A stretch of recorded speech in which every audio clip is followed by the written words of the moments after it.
called Judgement. So, as I stood in line, I tried to remember what happened just before I arrived here. My thoughts were still jumbled from the pain and confusion. I remembered a stabbing pain in my chest and collapsing. I hit my head on the coffee table on the way down. The last thing I remember hearing was my Alsatian barking for help and nudging me. There was a light and a feeling of floating. Then I was here, standing in line and waiting for who knows what. The person behind me nudged me and I closed the gap in front of me. In the distance, I could see 6 flags over 6 buildings. Past that was a vast cloud of fog that I tried to see through. I looked behind me and the line seemed to go on forever. I don't know how long I moved forward, but eventually I arrived at the gate where the line split into 6 lines. A large person shrouded in light barred the way. Human, you are given a choice. You can be judged on what is written in the book of life, or you can be judged by those who trusted you and depended most on you. Well, I gave that swift thought and had a hard time reaching a conclusion.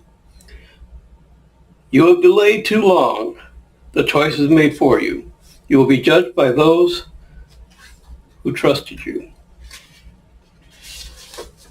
And I'm having a hard time turning the page. Enter at the right, and may you get what you deserve. I entered the second of the 3 buildings on the right.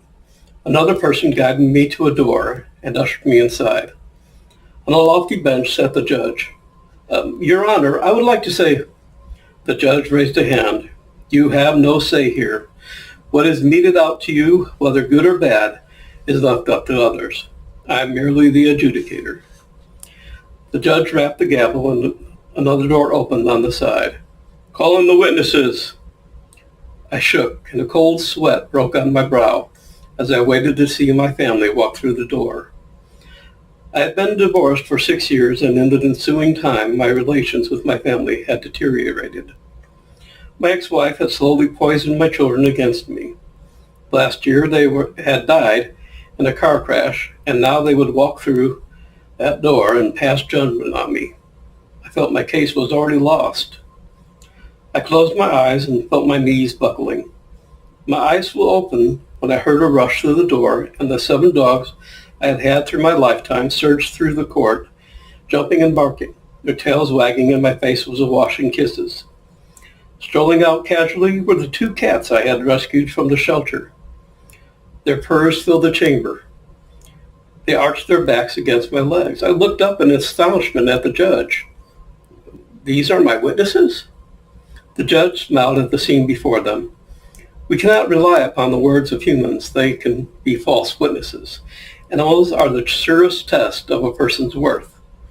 They needed you, and you provided all they required: shelter, food, love.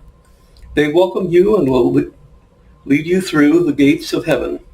The door to the side opened, and my long-lost friends escorted me through the gates, bounding and barking all the while, the cats walking with dignified strides brought up the rear. And I can't think of a better reception. So that's one of my favorite stories that I've written. So I thought I'd share that with you today.